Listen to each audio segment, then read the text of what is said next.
अब तक जितनी पत्नियों ने अपने पतियों को ठिकाने लगाया है, उन पत्नियों में सबसे ज्यादा शातिर निकली रेवाड़ी की तन्नू। इसने तो हद ही पार कर दी।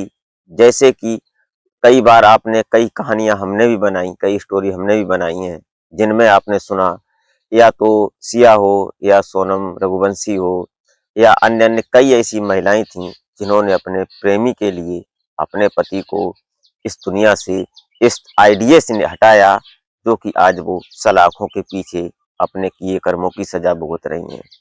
लेकिन इस तन्नू ने तो सबको ही पीछे छोड़ दिया। 3 साल शादी के हो जाने के बाद भी अपनी ससुराल में अपने सीधे साधे पति के पास वो 3 बार ही आई थी। और जब वो उसको पता लगता कि अब वो मायके में जा रही है, तब फिर वो अपने प्रेमी को पूछती है कि अब क्या करें। फिर वो प्रेमी उसके साथ बैठकर कुछ ऐसे आइडियाज बनाते हैं, बिगाड़ते हैं, लेकिन उसके बाद फिर वो एक आइडिया ऐसा लगाते हैं जो अब तक इन कातिल पत्नियों ने कभी आइडिया लगाया ही नहीं था। और फिर अपने पति को इस तरह से ठिकाने लगाया कि लोग जहां पर जिसने सुना वो सब दंग रह गए। और वो ये बात कहने भी लगे कि अब तक की जो पत्नियों ने अपने पतियों को ठिकाने लगाया था, उनमें से सबसे आगे ये मासूम सी कातिल पत्नी निकली। जैसा कि आप हमारे बैकग्राउंड में भी देख पा रहे होंगे, इन पत्नियों ने अपने पतियों को कैसे ठिकाने लगाया था।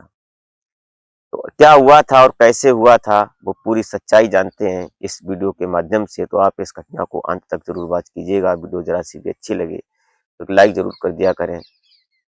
चैनल पर अगर आप पहली बार विजिट किए तो प्लीज हमारे चैनल को सब्सक्राइब जरूर कर लें, इसी तरह की सच्ची कहानियां, सच्ची घटना जानने के लिए। तो नमस्कार, आदाब, शास्त्रीय काल। मैं अजय कोहली और आप देखना शुरू कर चुके हैं अजय कोहली सफर। आज की जो सच्ची घटना मैं आपको सुनाने जा रहा हूँ, घटना हरियाणा प्रदेश प्रदेश का एक जिला पड़ता है रेवाड़ी, और इसी रेवाड़ी का एक थाना क्षेत्र पड़ता है कसौला। और इसी कसौला थाना क्षेत्र के अंतर्गत एक गांव आता है जड़थल। और इसी जड़थल गांव का रहने वाला है मोनू कुमार। मोनू कुमार देखने में एकदम मासूम सा, और देखने में क्या, रियलिटी उसकी यही थी कि वो एक मासूम सा था। उसने 12वीं तक की पढ़ाई की थी, और उसके बाद उसके ऊपर 2 बहनें भी थीं और माता पिता भी थे। इसलिए उसके ऊपर परिवार की जिम्मेदारी आ जाती है और वो एक किसी फैक्ट्री में, कंपनी में काम करने लगता है। धीरे धीरे जब उसकी उम्र बढ़ी तो फिर परिवार वालों ने मिलजुल कर और सभी रिश्तेदारों ने इधर उधर से बातचीत की, तो मोनू की शादी की बात चलने लगती है। और अब से 3 साल पहले इसकी शादी भी हो जाती है। अब शादी जब हो जाती है, उसके बाद इसकी पत्नी तन्नू, जो तन्नू थी, ये पास के ही कुछ दूरी पर गांव होता है कसौली, कसौली की रहने वाली थी। जब इसकी शादी हो गई, शादी होने के बाद ये अपने घर आती है, और घर ससुराल में आने के बाद कुछ दिन ही रुकती है। उसके बाद जो चौथी का सिस्टम होता है, रीति रिवाज कुछ होते हैं, वो चली जाती है वापस। लेकिन फिर वो आती नहीं है। ऐसे करके जाती है मायके, और फिर वहीं पर परमानेंट रहती है। ससुराल में एक रिश्तेदारी की तरह आती, और फिर वो कुछ दिन ही रुकती है, और उसके बाद फिर अपनी मायके चली जाती। ऐसे करके शादी के 3 साल गुजर जाते हैं, और उसके पेट में अब 3 महीने, 3.5 महीने का बच्चा भी हो जाता है। लेकिन अब उसका विचार ये बनता है, एक दिन जब ये मोनू कुमार अपनी फैक्ट्री में काम कर रहा था, तो तन्नू से मोनू फोन करता है और बोलता है कि मैं तुम्हें लेने आऊंगा, मुझे अच्छा नहीं लगता तुम्हारे बिना। जब मोनू और इधर तन्नू की बात होती है, उसके बाद ये चला जाता है उसको लेने के लिए। लेकिन जाने से पहले इधर जो तन्नू थी, तन्नू अब होपलेस हो जाती है। वो सोचने लगती है कि मैं अपने प्रेमी से अब छूट जाऊंगी, कैसे जाऊंगी और क्या होगा ये सब। ये सोचने लगती है। वो तुरंत अपने प्रेमी से फोन कर संपर्क करती है और उससे बताती है सारी बात। तो उसका जो प्रेमी था, वो बोलता है कि तुम परेशान मत हो, मैं सारा इंतजाम कर देता हूँ। अब तन्नू और उसका प्रेमी, जो उसी गांव का रहने वाला था, सोनू कुमार, सोनू कुमार और तन्नू दोनों मिलकर एक विचार करते हैं कि कैसे इसको निपटाया जाए और निपटाने का प्लान करते हैं। तो वहीं जब विचार कर रहे थे, वहीं कुछ दूरी पर एक असलबास गाँव पड़ता है। असलबास गाँव से होते हुए एक नहर गुजरती है। तो ये तन्नू बड़े प्यार से अपने पति मोनू से बातचीत करती है और बातचीत करने के बाद उसको बुलाती है और बोलती है कि तुम नहर के रास्ते ही आना, मैं तुमको पहले नहर पर ही मिलती हूँ। उसके बाद हम दोनों लोग शहर घूमने चलेंगे और फिर वहाँ से कुछ सामान खरीदेंगे। उसके बाद तुम हमारे मायके मतलब हमारे घर पर आना। तो इधर जो मोनू कुमार था वो सीधा-साधा व्यक्ति, उसको इस बात से कोई मतलब नहीं कि हमारी पत्नी क्या साजिश कर रही है। और इधर 21 साल का मोनू अपनी पत्नी के बताए हुए रास्ते पर जब उस नहर के किनारे आता है तो शाम हो गई थी, क्योंकि वो ड्यूटी करके आया था। अब जैसे ही इधर आता है तो रास्ते में उसका प्रेमी जो ये सोनू कुमार होता है और उसके साथ एक दोस्त भी होता है, दोनों लोग मिलते हैं और जो स्कूटी से वो गया था, उस स्कूटी को उसी नहर के किनारे खड़ा कर देते हैं और खड़ा करने के बाद उससे बातचीत करते हैं और बातचीत शुरू होते ही जो उसका प्रेमी था, वो उसको मारने-पीटने लगता है।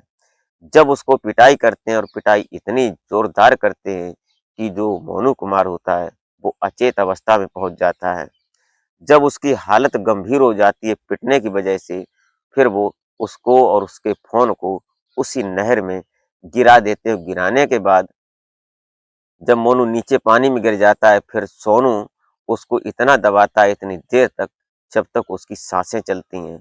जब साँसें खत्म हो जाती हैं, उसके बाद वो जब नहर में वो तैरने लगता है, वैसे ही मरने के बाद फिर वो उसको छोड़ देते हैं और छोड़ने के बाद उसकी स्कूटी वहीं पर छोड़ते हैं। उसका फ़ोन जो था, वो स्विच ऑफ करके उसके उसी नहर में फेंक देते हैं और ये तुरंत अपनी प्रेमिका तन्नू को फ़ोन कर बताते हैं कि मैंने काम सटीक और सलीके से किया है। अब कोई न पुलिस या कोई बात होगी, पता भी नहीं चलेगा, क्योंकि ऐसा लगेगा कि ये पानी में डूबने से इसकी मौत हुई है। जब ये वहाँ से चले जाते हैं और इधर जो मोनू के माता-पिता होते हैं, वो इंतज़ार करते हैं कि मोनू आया नहीं। उसके फ़ोन पर जब कॉल करते हैं, तो फ़ोन स्विच ऑफ आने लगता है। लेकिन विचार करने लगते हैं कि हो सकता है कि वो कहीं अपने दोस्तों के साथ चला गया हो। अगला दिन गुज़र जाता है, जब कोई बात पता नहीं चलती। उसके बाद 8 जून को इनके चाचा मोनू के हंसराज और उसका भाई अशोक और उसके माता-पिता ये सभी लोग थाने में जाते हैं और एक अपने मोनू कुमार के नाम से गुमशुदगी की एफआईआर दर्ज करवा देते हैं। जब वहाँ पुलिस एक्टिव हो जाती है, छानबीन होती है, तो दूसरे दिन ही पता लगता है कि असलवास नहर पर एक डेड बॉडी मिली है, वहाँ पर एक स्कूटी भी है। ये लोग भी जाते हैं वहाँ, जाकर जैसे ही मोनू को देखते हैं उसकी डेड बॉडी को, इनके जो होश फाख्ता हो जाते हैं, इनकी हालत खराब हो जाती है, क्योंकि मोनू अब इस दुनिया में नहीं रहा था। ये देखने के बाद अब ये परेशान हैरान से वहाँ से, और इधर तन्नू को जब पता लगता है तो तन्नू भी वहाँ पर आकर दहाड़े मार-मार कर रोने लगती है।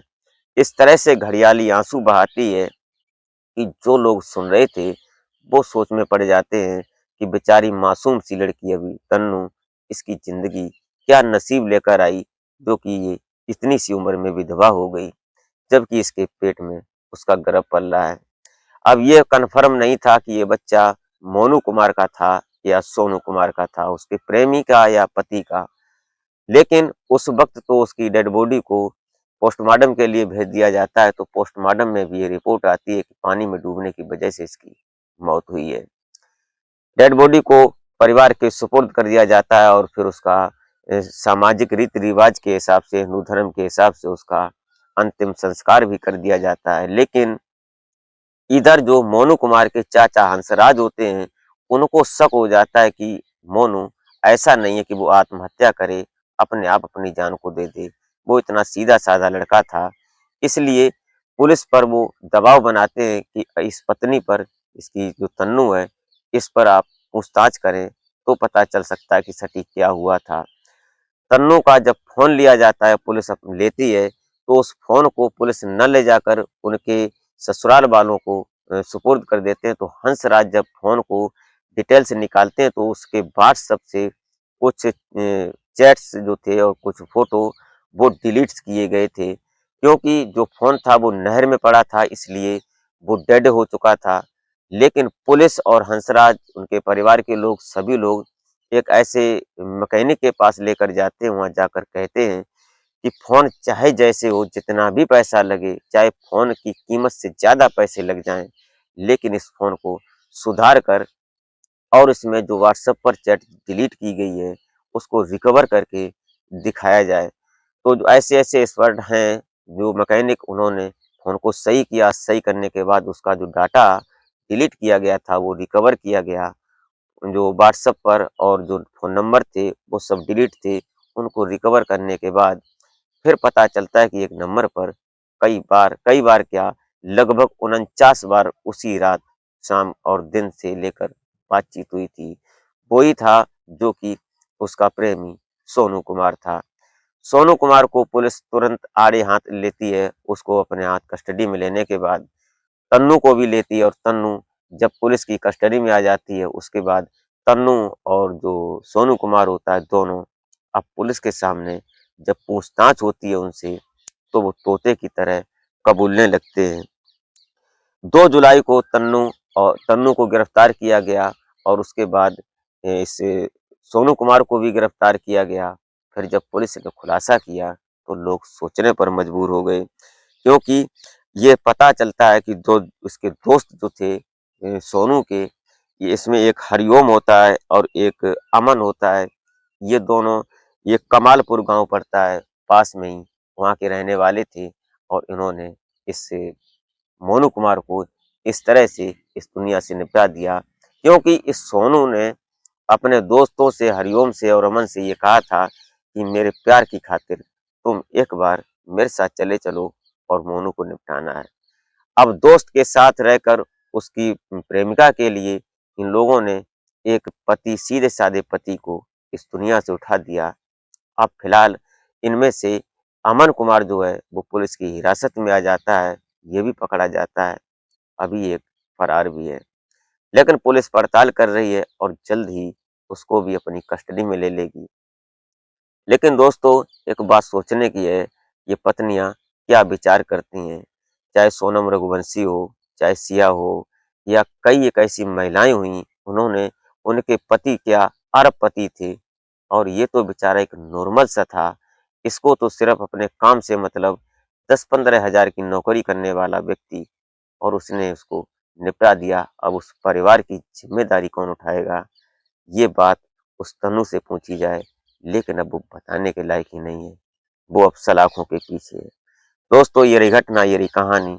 आप इस घटना को सुनने के बाद क्या सोचते हैं? अपना सुझाव कमेंट में जरूर दें। इसी के साथ आप अपना और अपनों का बेहतर तरीके से ख्याल रखें। मिलते हैं फिर नेक्स्ट वीडियो में, तब तक के लिए जय हिंद।